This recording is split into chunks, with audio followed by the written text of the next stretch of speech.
need some air.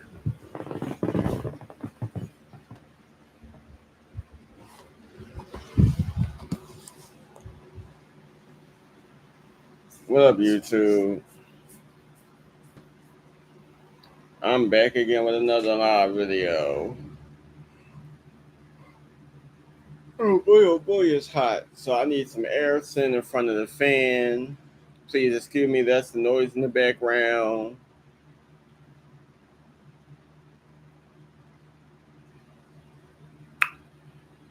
So I'm back, and I wanted to get through this chapter of Rest in Power, the enduring life of Trayvon Martin by Sabrina Fulton and Tracy Martin.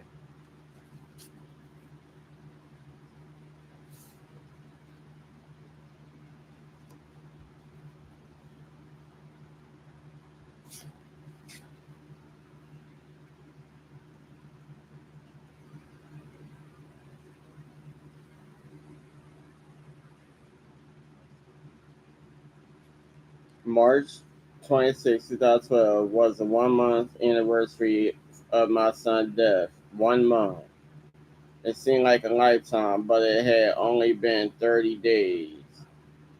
We had a number of events scheduled to commemorate the day, including the Sanford City Commission meeting to address some of our concerns. The day before would turn out to be a pivotal day in our fight for justice. It began as so many things would begin. It began as so many things would begin in our quest for justice with prayer. On Sunday, March 25th, several prayer vigils were held in Sanford, mostly in the black community of Goldsboro, one of which was attended by Sanford Mayor Jeff Triplett, along with his two sons, just south of Sanford in Edenville, Florida. The legendary civil rights leader, Jesse Jackson, who had come to attend our rally the next day, spoke with the congregation of Macadona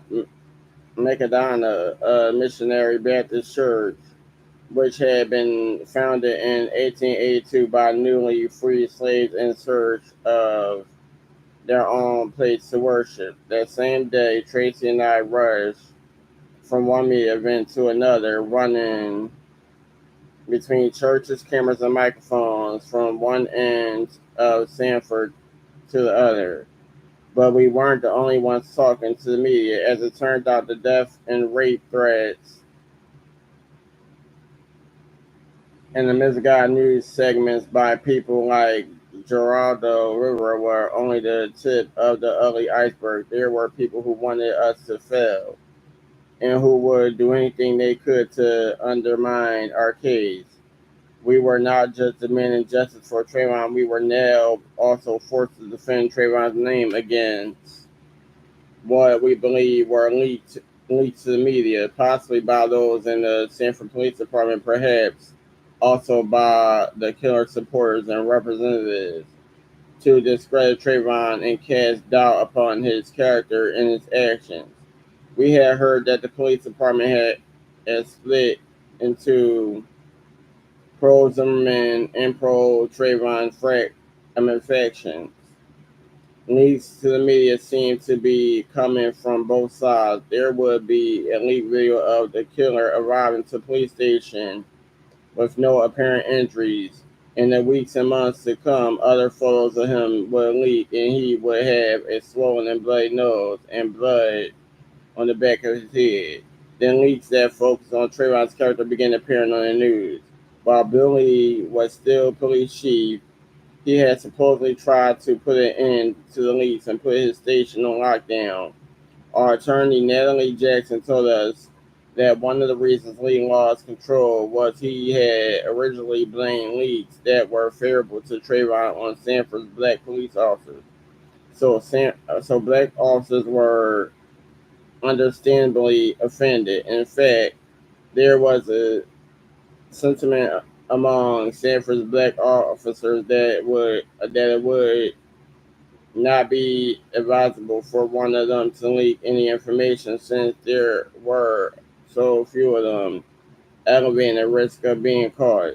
But the leaks on all sides continued, most of them negative toward Trayvon.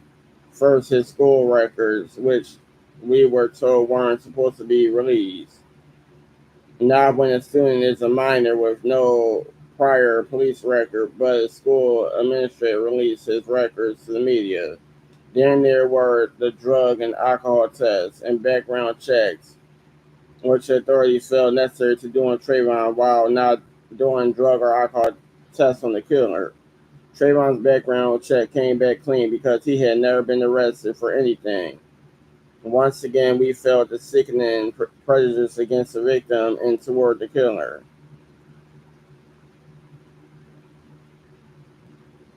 The test showed traces of THC in Trayvon's system at the time of his death. I didn't know what THC was, but the story of the THC in Trayvon's system became the media story of the day.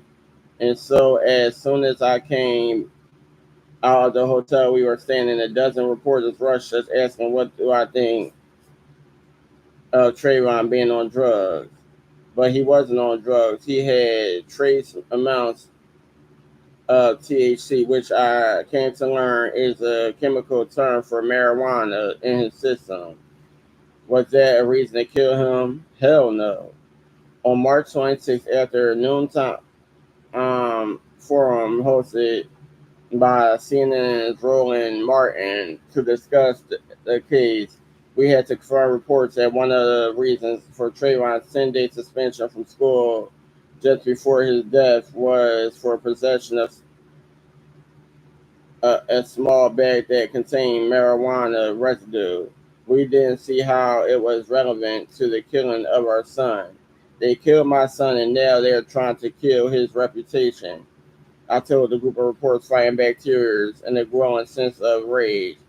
I had to admit I was no good for the rest of the day. I retreated to the hotel room where I locked myself off, where I knocked everything off the desk and dressed until it was all over the floor.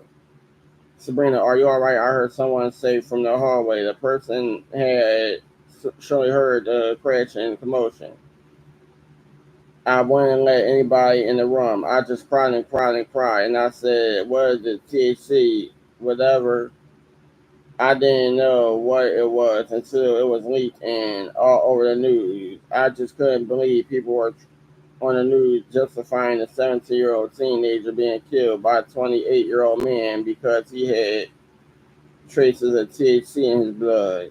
Next, Orlando Senator reported that law enforcement officials said that after the killing lost sight of Trayvon, when he headed back to the truck, Trayvon approached him from behind. The two exchanged words, and then Trayvon punched him in the nose, sending him to the ground and beating him. They said Trayvon then climbed on top of him, slamming the pursuer's head into the sidewalk before my son was shot. We weren't buying it, and neither were some of the most influential columnists in America.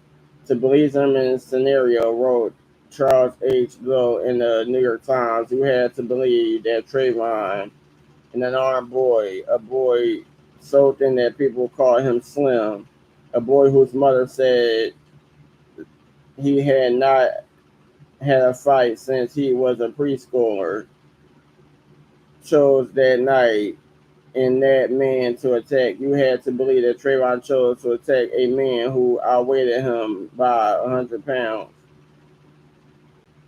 City manager Norman Bonaparte Jr.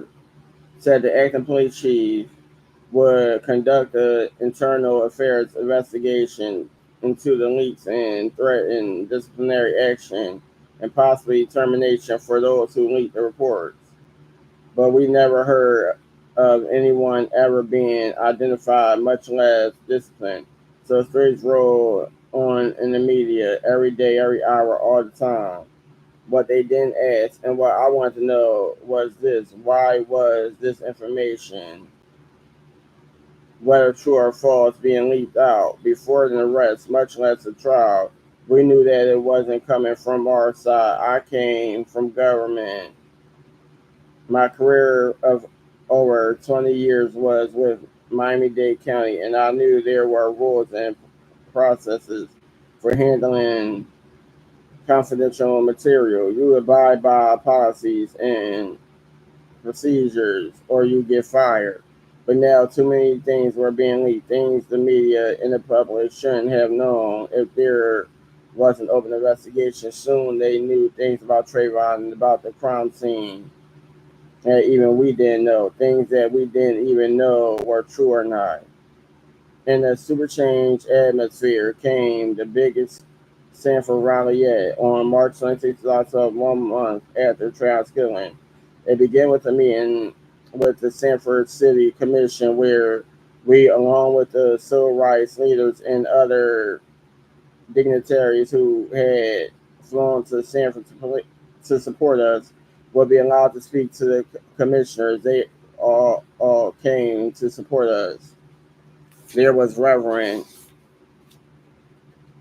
Jackson, Pastor Jamal Bryan, Judge Greg Masters, NFL star Ray Lewis, and there's always Reverend Sharpton. When the word got out about the list of speakers, the city of Sanford was basically shut down. Traffic was at a historic high. Police lined the streets, and everyone was headed toward the Sanford Civic Center, which could hold about 850 people in its auditorium, annex, and lobby. Tracy and I led a march to the Civic Center from the First United Methodist Church. We called it a National Trayvon Martin March for Justice, and marching alongside us was our attorney Crump, Reverend Sharpton, Pastor Bryant, and Reverend Jackson, and many other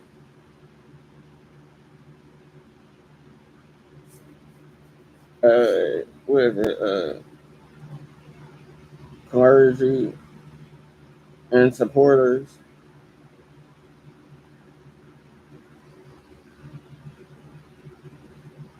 Um, we begin at the other. We begin at the corner of 4th Street and Park Avenue, where three churches converge: First United Methodist, Holy Cross, Epis, Episcopal, and First Presbyterian. Tracy and I and our well-known allies stood at the front in the line of banners in solidarity. And behind us, unbelievably, were thousands. We marched north along Park Avenue for 3 blocks until we reached First Street, Sanford's main drag, with its restaurants and nearby performing arts theater. We turned right and continued toward the Sanford Chamber of Commerce and continued past the historic Sanford Welcome Center. At the chamber, we turned up Sanford Avenue and marched until we reached Seminole Boulevard in the Civic Center. Just for Trayvon, we shouted until our throats were raw and our voices raspy. Soon we arrived to the Sanford Civic Center, which sits on the southern shore of Lake Monroe. A large shade tree guards the entrance, and the overhang runs along the building's front to a small patio with a atrium to the south. The crowd that marched with us was too large for the Civic Center auditorium. For the hundreds who were unable to enter the hall, the city had constructed a large closed circuit T screen at Fort Mellon Park, which sits adjacent to the Civic Center, to broadcast the meeting live. It's a lot.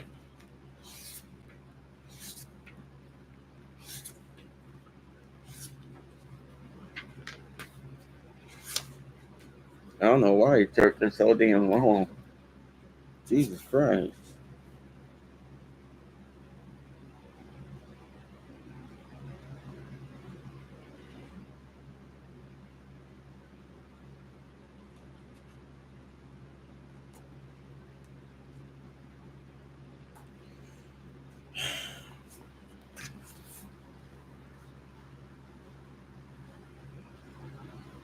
The crowd inside the Civic Center was large and buzzing with anger, but not violent. As Reverend Sharpton said in our first big Sanford rally, the only shot fired in all of this was the one that killed our son. We were loud in our demands for justice, but there was an understanding that everything was to be done in peace. Violence would only hinder our mission. People filled the hall with chants and cheers. The tension was high, and the speeches would be heated. But it was important to us that everything remained peaceful. Shortly after 5 p.m., the town hall meeting began with the welcome from Sanford Mayor Jeff Triplett. I just want to let everyone know where we've gone over the last week, the mayor said after the benediction and the pledge of allegiance, sitting at a come on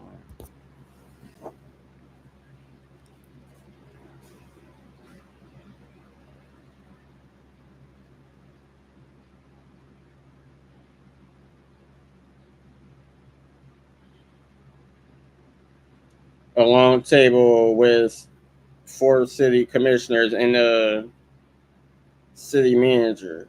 The city manager,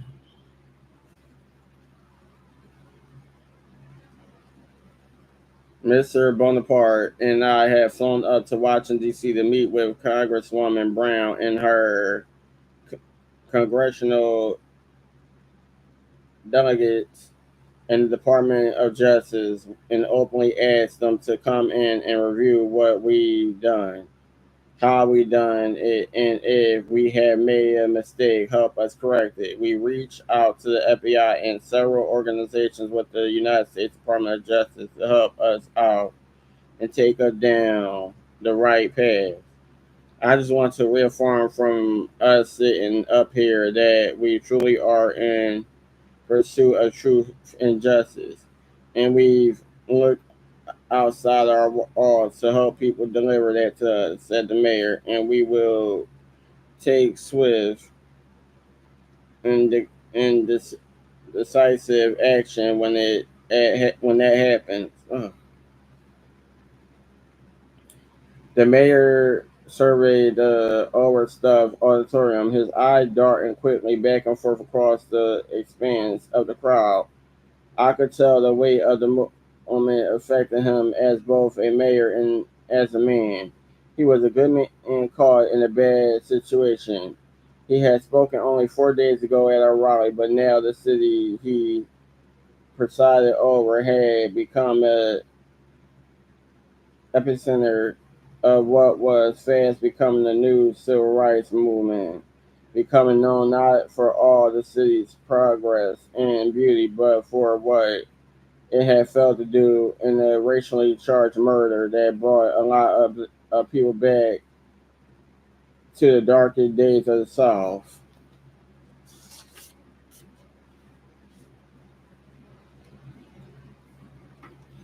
Velma Williams, the only African American member of the city commission, spoke next, presenting a motion that allowed presentations from our group, which the commissioners approved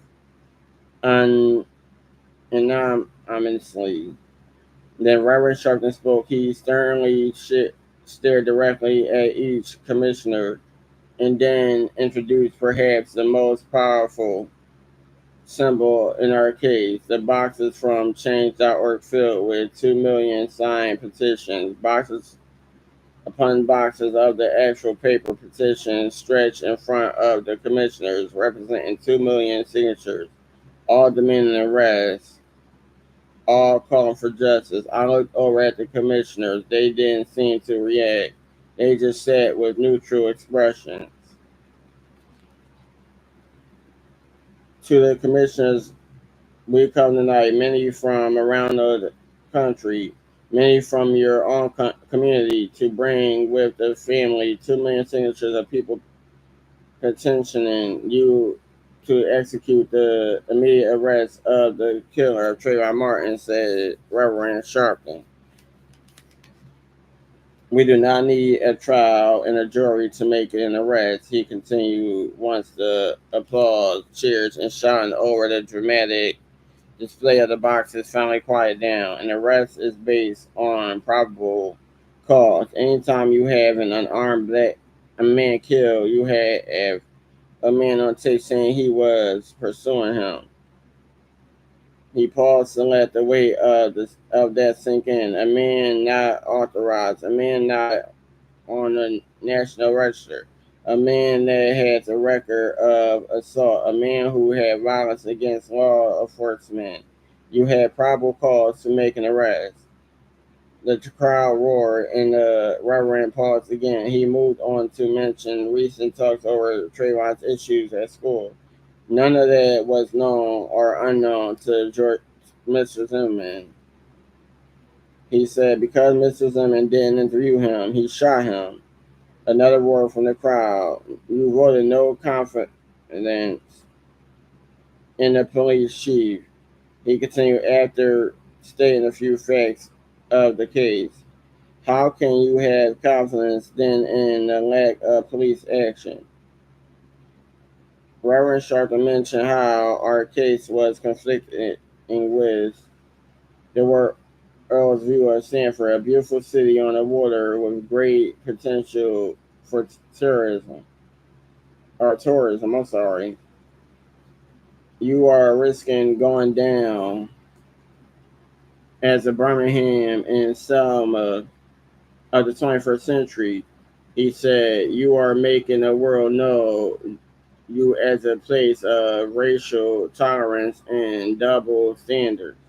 For one man, would you risk the reputation of the whole city? Zimmerman is not worth the history of the city. Now the reverend's words became inaudible as the crowd leaped to his feet in cheers and praise. You need to arrest him and redeem this city right now. The commissioners said silently, their faces still stern, unmoving. As you said, Mr. Mayor, we don't need violence, the Reverend continued. Let me tell you, we marched of thousands the other night. Reverend Brian has marched thousands today. The only violence that has occurred is a month ago when Zimmerman killed this young man. Do the right thing. Do the right thing and arrest Zimmerman now. The crowd erupted in its loudest uproar yet. They stood and shouted Reverend Sharpton's refrain, fist pumping in the air, do the right thing, do the right thing. Crump, Tracy, and I were next. We followed Crump to the podium, and I could see the commissioner staring back at us. The standard rules of the meeting were to give each commenter 5 minutes, but under the circumstances, Mayor Triplett yielded as much time to Tracy and me as needed. The crowd had started to chant again, justice for Trayvon, justice for Trayvon. They quiet as Crump stepped to the lectern. Miss Fulton and Mr. Martin wanted to say something to you all. Crump said, directing his words at the commissioners. As I stand here, I want to dialogue with you about a lot of things that went wrong with the investigation. But at the crux of the matter, we would implore you to tell us. And his demand to the commissioners was simple. Why had the Sanford Police Department refused to do what over 2 million people thought was a simple performance of their job duty? We want to know, as their supervisor, what are you going to do about the police chief Lee's employer? The parents are going to talk to you. Crump continued. What we want to know, real simple, is what are you going to do because they did not do their job? I was next, and my emotions, as usual, were running high. I had so many breakdowns behind the scenes, away from the attorneys and the cameras. I felt so broken.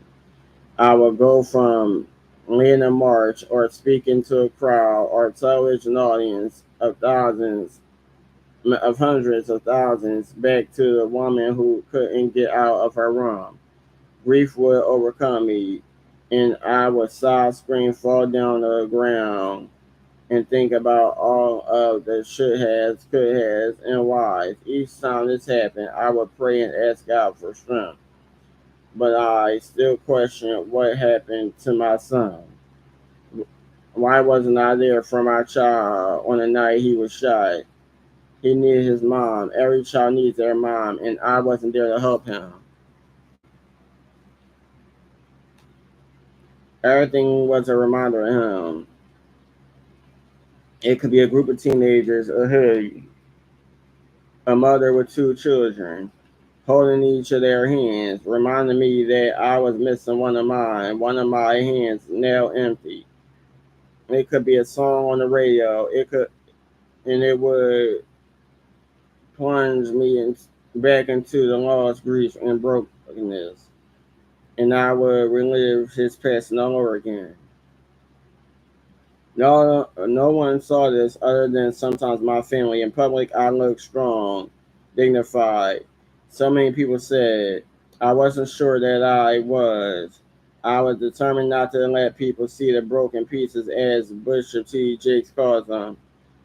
When I would return to my purple bedroom in my grief, when people saw Tracy and me, we were always standing upright, speaking clearly, standing strong for Trayvon.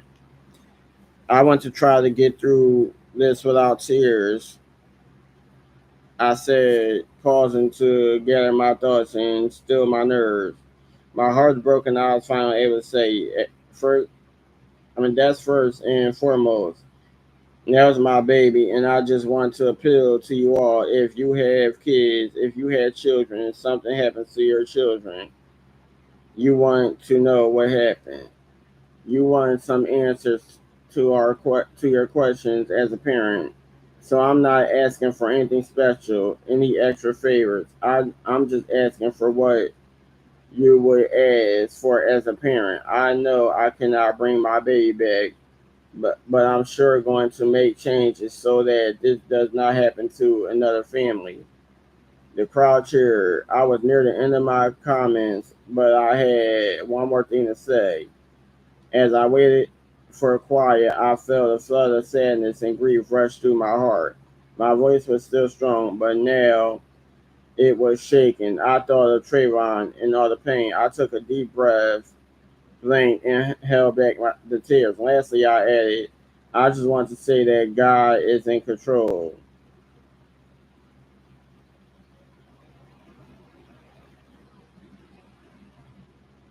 The, Tracy spoke next.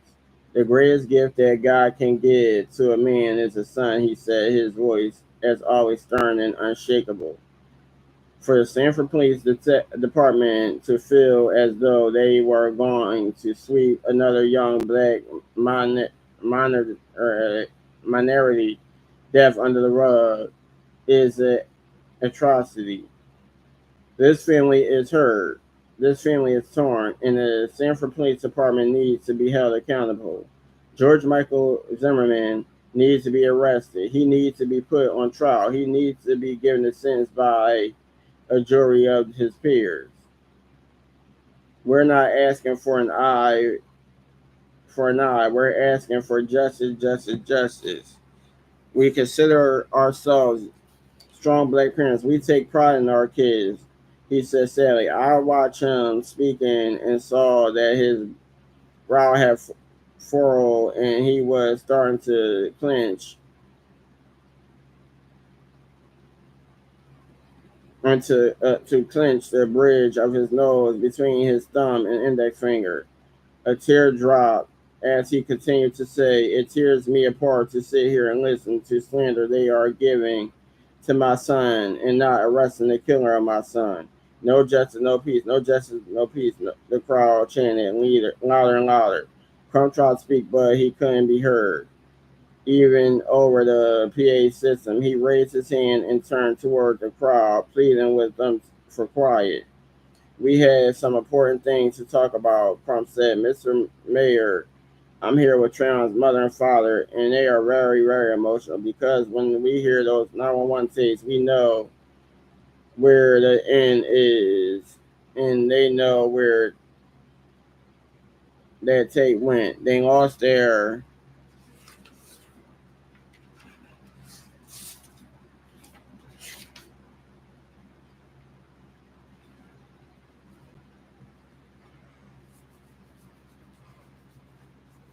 they lost their child at the end of the 911 tape. But as lawyers and as a legal team here, we are going to attempt to divorce ourselves from emotion for a few minutes and ask some questions that we implore you to ponder and use your leadership to make the decisions. We ask that you let your heart be your guide." Crump went on a list of questions that had still gone unanswered. Who was the officer who made the decision for whatever reason to not do a background check on George Zimmerman, who had just shot and killed Trayvon Benjamin Martin, but yet saw fit to do a background check on his dead child on the ground? Number two, who was the officer who made the decision not to do a drug and alcohol analysis on George Zimmerman, who had just shot an unarmed teenager with a bag of Skittles, but yet found it appropriate to order a drug and alcohol analyst on Sabrina and Tracy's son? Who was the officer who made the determination that we're just going to question Mr. Zimmerman and take his statement as the gospel and let him go home with the clothes and the evidence that he had on his body? You all have to hold him accountable, Crump told the commissioners. Nobody else can do it here this evening. You all have to ask these questions, take the names, and if they did not do their job, would they lose their job? The mayor broke in. "I stated several times that as the path we are going down," Mayor Triple responded. "That's the only path. I can't change what transpired, but I swear to you, I swear to you." Crump took a moment to silence the crowd down. "And Mr. Mayor, we do owe you a debt of gratitude," he told the mayor, "because it was your leadership to release the 911 tapes." This family, I don't know where the fuck this slide came from, but it's being irritating.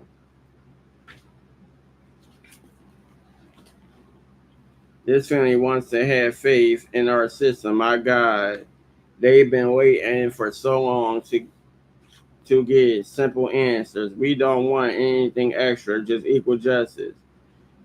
It is hard to ask them to trust you and to have patience. There had to be something where you all have to do it. I mean, have to take a stand and let us know we can believe in you, but you will do the right thing. I mean, that you will do the right thing. Oh my God, this fly is irritating. That you won't sweep it under the rug when the cameras go and when everyone goes home, because they're never getting Trayvon Martin back and they are dependent on you all to do your job, just as we would have prayed that Chief Lee and his Stanford Police Department would have done their jobs.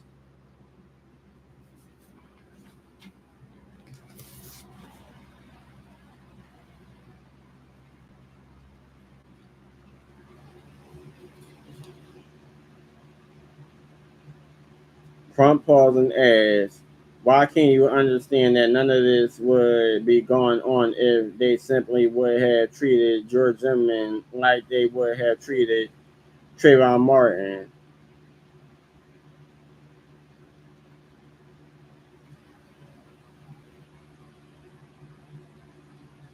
He was again interrupted by chancing chairs.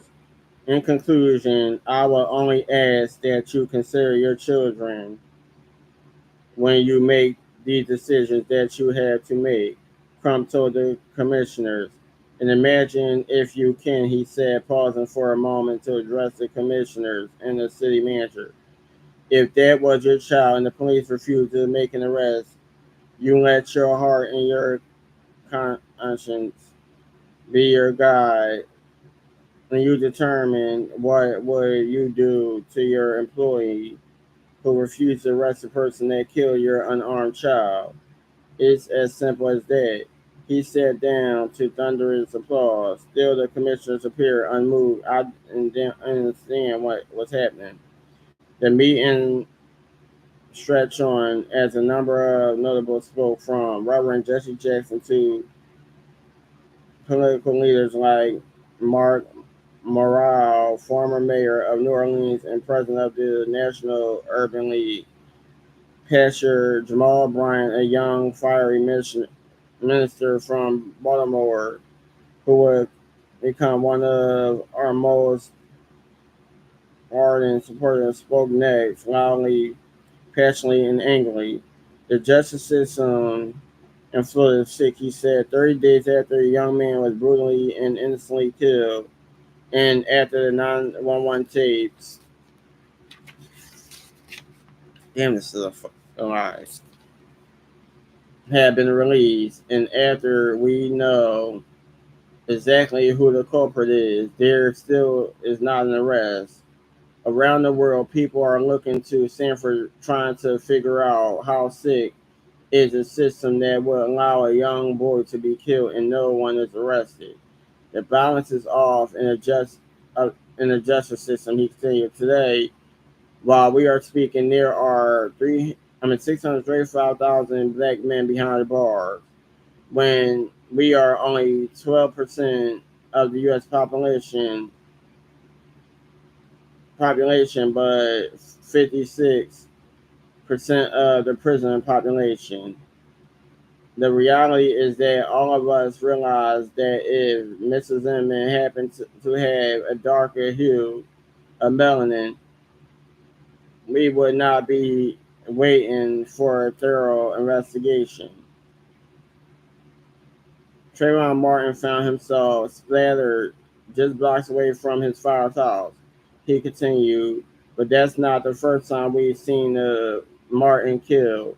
Just a few years ago, on the balcony of the Lorraine Motel, we saw another dreamer who was walking toward justice. And because some insecure sniper who couldn't get a real job stood in the bushes and shot down that dreamer, so racists believed they could kill the dream. But I stand on behalf of these 2 million people to tell you the dreamers are still coming. With that, Jamal Bryant left the podium. Reverend Jackson spoke next, comparing our tragedy to others and saying, what if, saying if a black vigilant, vigilance, I can't speak, a vigilant, uh, shot a 17-year-old white child, he would be in jail today. And maybe he should be. All we really want is one set of rules. Congresswoman Corinne Brown thanked the mayor for releasing Nawalante's, then said 50 members of Congress sent a letter to the United States Justice Department asking that this be investigated as a hate crime. Former New Orleans Mayor Mark Morrow, president of the National Urban League, encouraged the commissioners to go on record for the arrest of George Zimmerman. Number two, to repeal the so-called stand your ground, what we call the shoot it to kill or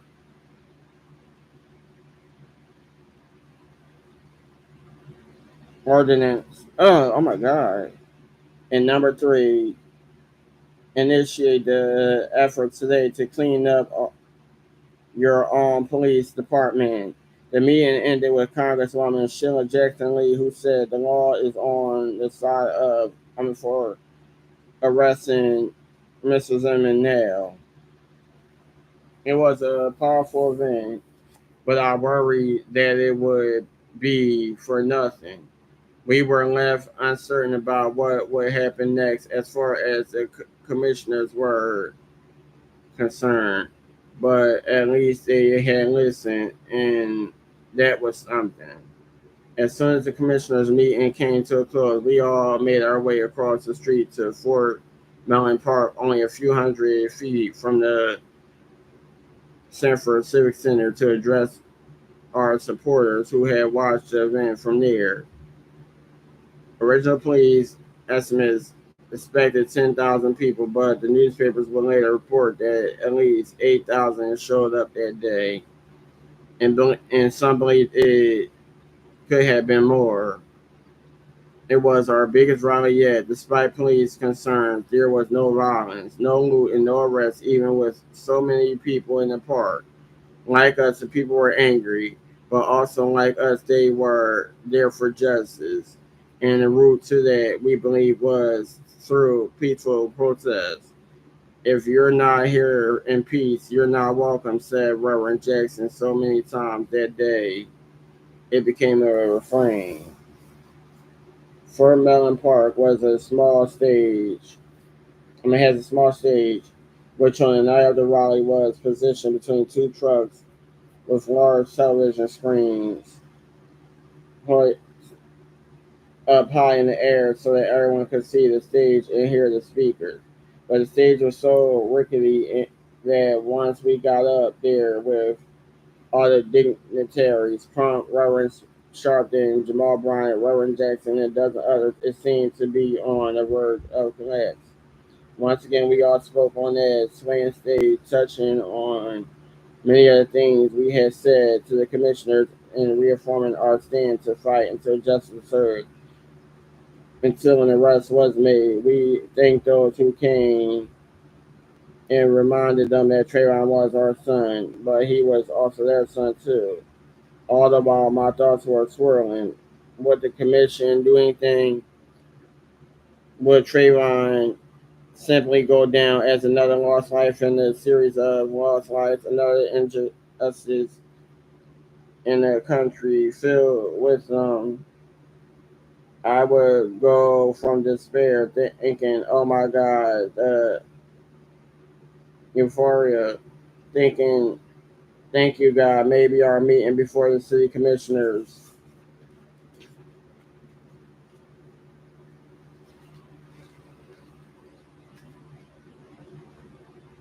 will only lead, but as we have been told, to more meetings. But looking down on the crowd, I realized something was already happening. This was immediate. This was powerful. This was thousands upon thousands of people who could not be dismissed or denied, and it would be broadcast to the world.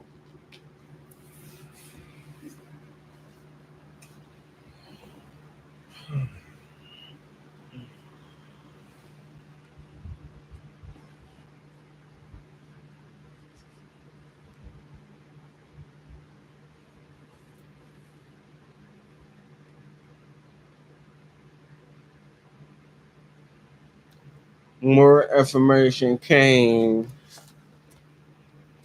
in the halls of Congress, where three powerful representatives voiced support for our journey to justice. Congresswoman Frede- Frederica Wilson, Maxine Waters, and Sheila Jackson Lee on March 27, 30 days after Trayvon's death. Representative Wilson said in the interview that Trayvon was hunted down like a rabid dog. He was shot in the street. He was racially profiled. Mr. Simmons should be arrested immediately for his own safety. I really personally believe this was a hate crime. Congresswoman Waters told CNN calling for an end to senior ground law. These three brave and outspoken congresswomen would continue to support us in both their words and their actions. Around the same time, I received extraordinary support from a more local source. My coworkers at the job I had left a month before.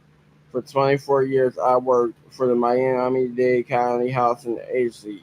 When Trayvon was killed, time off from work under normal circumstances would have been expected, but given the extremity of our situation, a few days of funeral leave fell uh, woefully short.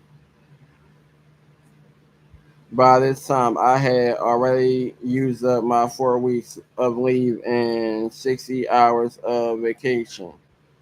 Then I learned that 192 of my fellow Miami-Dade County colleagues donated 1,362 hours more than 8 months of vacation time worth $40,825 so that I could continue to fight for Trayvon. The donation was made possible by the resolution passed that allowed county employees to donate up to 50,000 in vacation time to any member of my family employed by Miami-Dade County. One of Trayvon's aunts who worked as a water and sewer customer service representative also received 9 weeks of donated vacation time from 70 county employees. County Commissioner Joe Pepe Diaz, who sponsored the resolution with fellow commissioners Bruno Barrero and, of course, Robert Jordan, said it was a reaction to generous county employees who have expressed their desire to contribute their earned holiday and annual leave to Trayvon's aunt and me. I was grateful to all the coworkers who showed me so much love and support. I was still working though. I would never return to my good county job that I loved at the Miami-Dade Housing Agency. Now I was in the Justice for Trayvon movement full time, 24/7.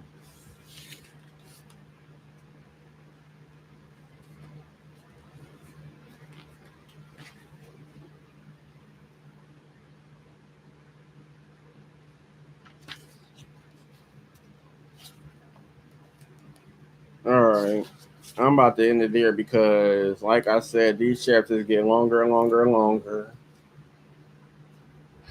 And I guess I'll read to y'all later on.